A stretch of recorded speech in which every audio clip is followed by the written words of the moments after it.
سر کا مسح اور اس کی کیفیت سے۔ مسح کا مطلب ہوتا ہے ہاتھ اس طرح سے پھیرنا، تو مسح اس طرح سے اس کو مسح کہیں گے۔ عبداللہ ابن زید رضی اللہ تعالیٰ عنہ صحابی ہیں، ان کی روایت میں ہے کہ جب انہوں نے وضو کر کے بتایا اور اللہ کے نبی صلی اللہ علیہ وسلم کا وضو کر کے بتایا تو اس میں الفاظ ہیں ثم مسح رأسہ بیدیہ، تو انہوں نے یعنی اللہ کے نبی صلی اللہ علیہ وسلم، کیونکہ یہ وضو کس کا ہے؟ اللہ کے نبی صلی اللہ علیہ وسلم کا ہے، کہ آپ نے جب وضو کیا تو مسح برأسہ بیدیہ، اپنے سر کا مسح کیا، کون سے ہاتھ سے؟ بیدیہ، دونوں ہاتھوں سے۔ تو معلوم ہے کہ سر کا مسح کون سے ہاتھ سے ہونا چاہیے؟ دونوں ہاتھ سے۔ دیکھیے حدیث میں ایک ایک چیز آ رہی ہے، کتنا تفصیل سے ہے۔ اب کوئی آدمی کہے کہ امام ابو حنیفہ کی تقلید اس لیے کرنا چاہیے کہ حدیث میں نہیں ہے، تو کیا یہ بات صحیح ہوگی؟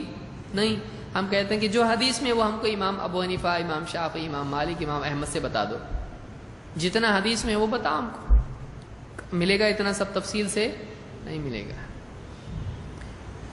تو حدیث میں ہے، ہاں اگر کوئی چیز ہم کو نہیں ملتی ہے تو اس کے لیے عام آدمی علماء کی طرف رجوع کرے، یہ غلط ہے کہ صحیح ہے؟ صحیح، لیکن یہ نہیں کہ حدیثوں کو اور قرآن کو چھوڑ دے اور عالم کی جو بات وہ بتائے وہ ماننا شروع کر دیں آنکھ بند کر کے، یہ بھی صحیح ہے، یہ غلط ہے، یہ غلط ہے۔ تو الفاظ ہیں کہ ثم مسح رأسہ بیدیہ فاقبل بہما وادبر، تو وہ انہوں نے کیا کیا؟ آگے بھی کیا اور پیچھے بھی۔ کیا مطلب ہے؟ وہ خود ہی بتا رہے ہیں۔ بدأ بمقدم رأسہ، سر کے شروع سے آگے کے حصے سے، مقدم آگے کا حصہ، آگے کے حصے سے انہوں نے شروعات کی۔ حتی ذہب بہما الی قفاہ، قفا کس کو کہتے ہیں؟ وہاں جہاں تک کہ سر میں بال جہاں تک نکلتے ہیں۔ آپ کے بال کہاں تک؟ پیٹ تک جاتے ہیں؟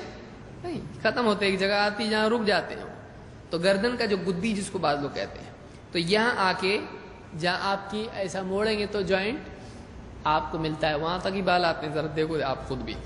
تو یہ یہاں سے شروع کر کے جہاں تک کے بال ہوتے وہاں تک وہ گئے، الی قفاہ، ثم ردہما الی المکان الذی بدأ منہ، یہ طریقہ ہے مسح کا سر کے۔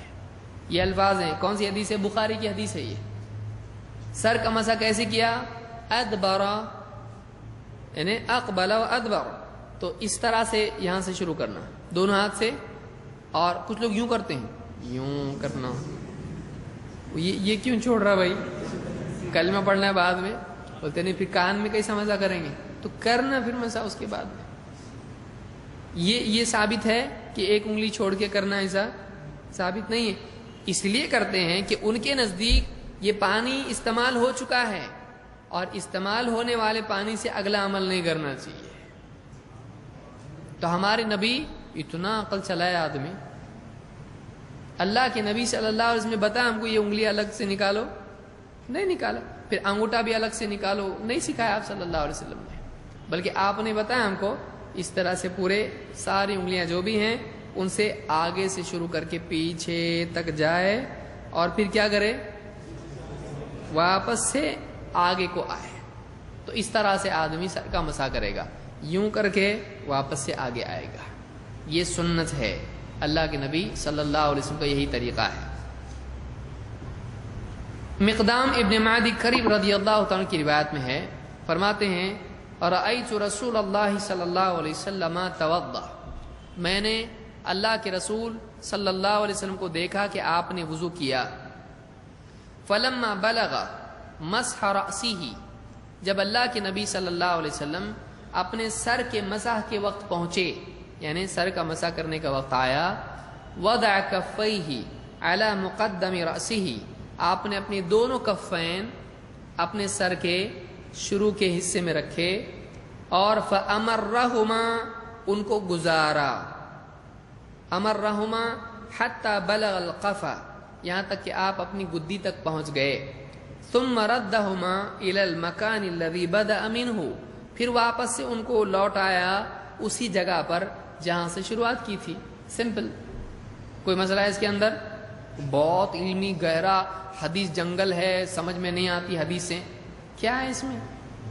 سیدھا سیدھا حدیث ہے، تھوڑا سا آدمی کو سمجھایا جائے تو سمجھ میں آ جاتا ہے کہ آپ نے شروعات میں یہاں سے شروع کیا، اس طرح سے گزارا اور واپس لا کے چھوڑ دیا ادھر تک، ہو گیا آپ کے سر کا مسئلہ۔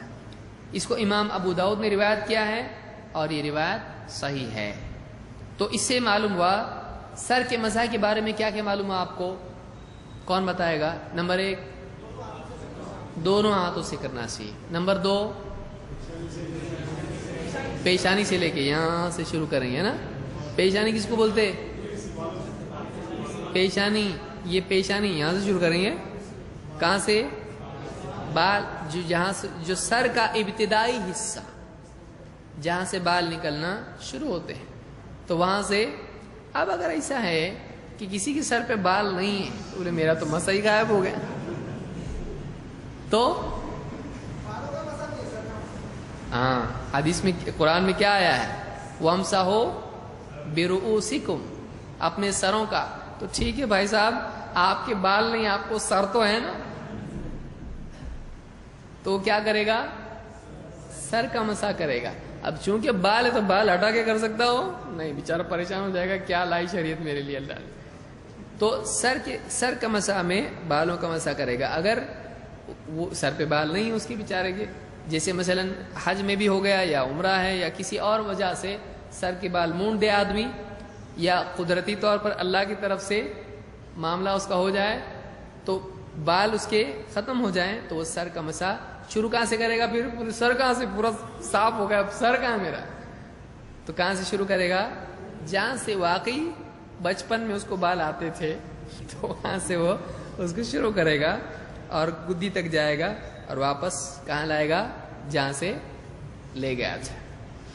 تو یہ سر کے مسح کا طریقہ ہے۔